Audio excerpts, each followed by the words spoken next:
Hey, welcome back to the stash.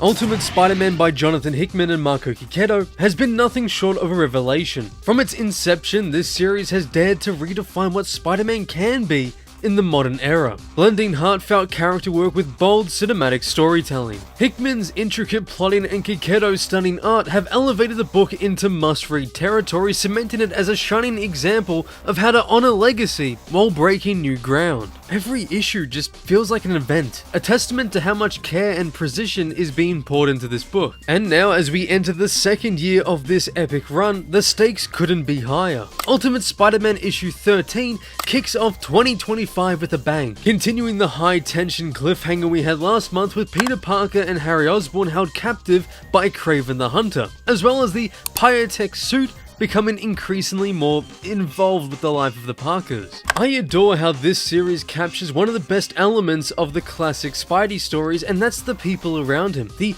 ever-expanding web of relationships and conflicts, for it makes this series feels so alive. Hickman and Cicchetto once again prove they know exactly what they're doing, giving us an issue that manages to pay homage to Spider-Man's rich past while charting a bold, unpredictable course for the future. With each installment, this series has found ways to surprise, delight, and intrigue us, the readers, and I'm so happy to say that issue 13, in my opinion, is no exception. From the gripping continuation of Kraven's hunt to the unexpected character dynamics building beneath the surface, this release reminds us why Ultimate Spider-Man has become one of Marvel's very best modern titles. But before we dive into the story of this issue, I wanted to take a quick second to let you all know that here at The Stash, we're on a mission to hit 6.1 thousand subscribers before the end of the month. It's a huge ask, but with your help I know we can do it. So if you're a fan of Spider-Man or just comic content in general, consider sticking around and maybe hitting that subscribe button. But anyway, with all that being said, let's jump right back into the video.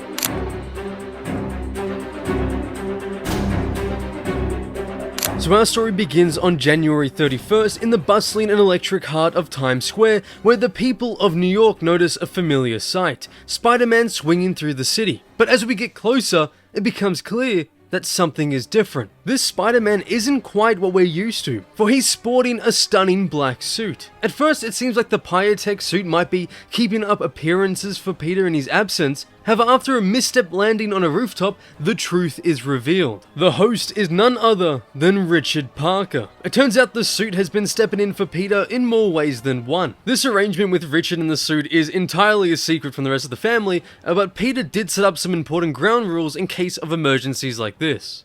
As Richard and the suit converse, it briefly takes the unsettling form of his father, prompting Richard to tell it to return to Spider-Man's appearance. He confesses his growing fears for Peter's well-being, and while the suit tries to reassure him that it can sense Peter's still alive, it laments that it cannot track him. Peter refused to allow a trace of the suit into his bloodstream, which would have allowed it to know his location at all times. But anyway, still determined as ever, Richard dons the picotech suit once again and continues his search for his dad. The scene shifts to the underground kingdom of the Mole Man hidden beneath Staten Island. Here, Kraven the Hunter recounts to the Mole Man all he's done to his captives, Peter and Harry. From drugging them, beating them, and learning everything about them, it's all preparation for what he believes will be his greatest hunt. To pull it off, Kraven needs access to the Mole Man's domain. Mole Man is hesitant, unwilling to be complicit in Kraven's acts, but then a mysterious voice interrupts, reminding them of their agreement with the Kingpin. Enter Mysterio, shrouded in green smoke and exuding charisma with every word and movement. What's Mysterio doing here, you may ask? Well, he simply wants to see Peter and Harry captive and helpless. Eventually, the villains head off together to pay the heroes a visit.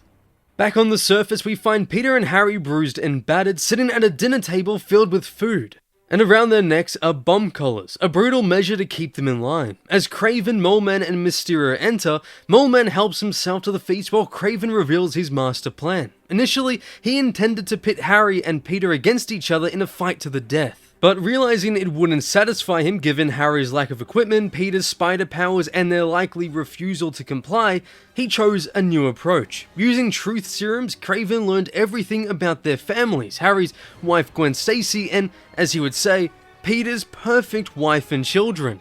In an intense scene, Kraven declares his plan. Peter and Harry will be hunted in the wild terrain of the Savage Land. The rules are simple.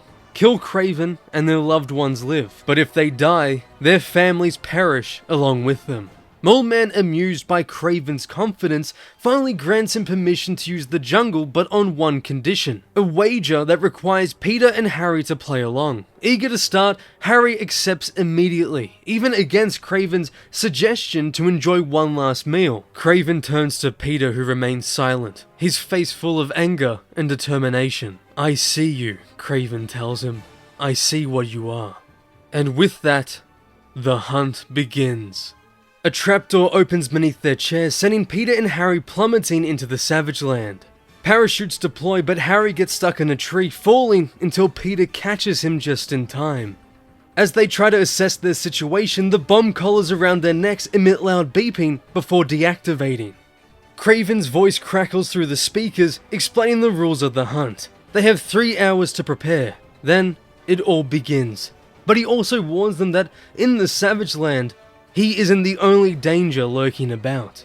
As soon as the message ends, Peter devises a plan for them to run straight for the edge of the jungle, hoping to avoid Kraven entirely. Harry, worried about his vulnerability without a suit, begins to voice his fears, but Peter's spider sense cuts him off. Suddenly, a dinosaur attacks. Peter leaps into action, brutally taking it down and killing the dinosaur with his bare hands, an intensity that echoes the hunter Kraven saw in his eyes. But their troubles are far from over, as more dinosaurs surround them, ready to attack.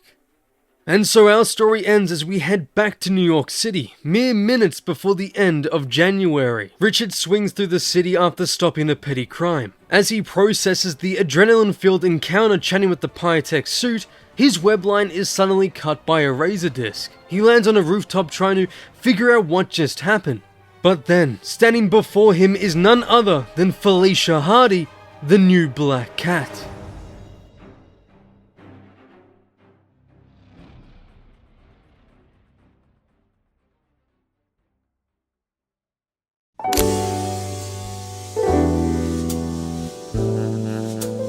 A new year, a new issue, and still Ultimate Spider-Man remains unstoppable. Jonathan Hickman and Marco Checchetto waste no time diving into the second year of their run, delivering a high-tension spectacle that builds effortlessly on the momentum of the previous issue.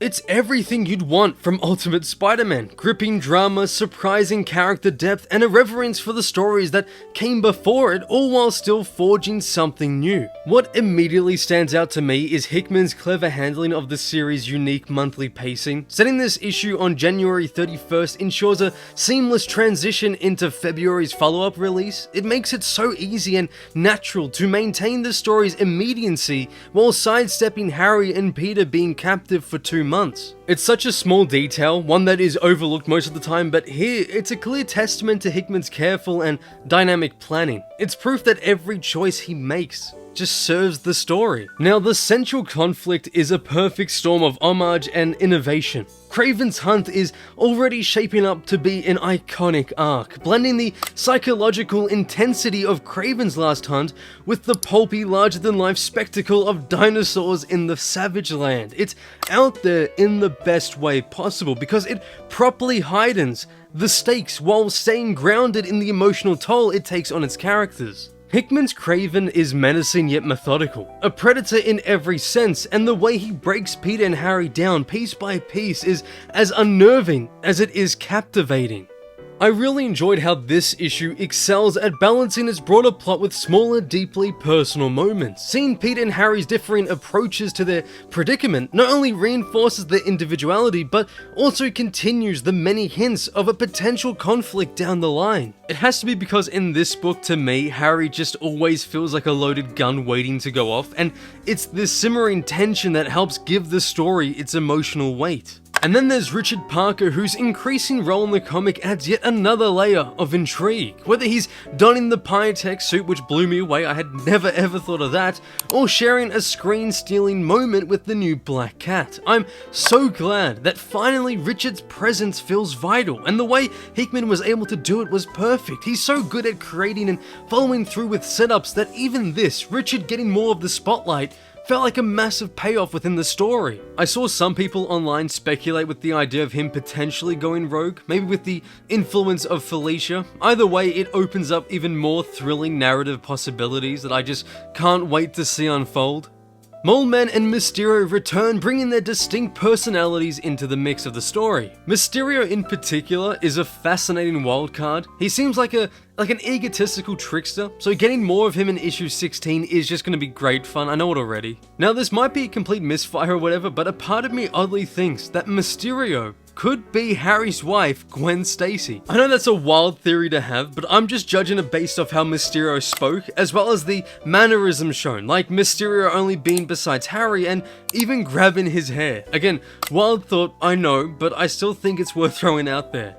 And of course, there's Marco Kiketo. His art is simply put phenomenal. Every panel brims with detail and energy, whether it's the claustrophobic tension of Peter and Harry's captivity or the larger-than-life chaos of the Savage Land. Kiketo's work doesn't just complement Hickman's script, it elevates it. It makes every emotional beat hit harder and every action sequence feel alive.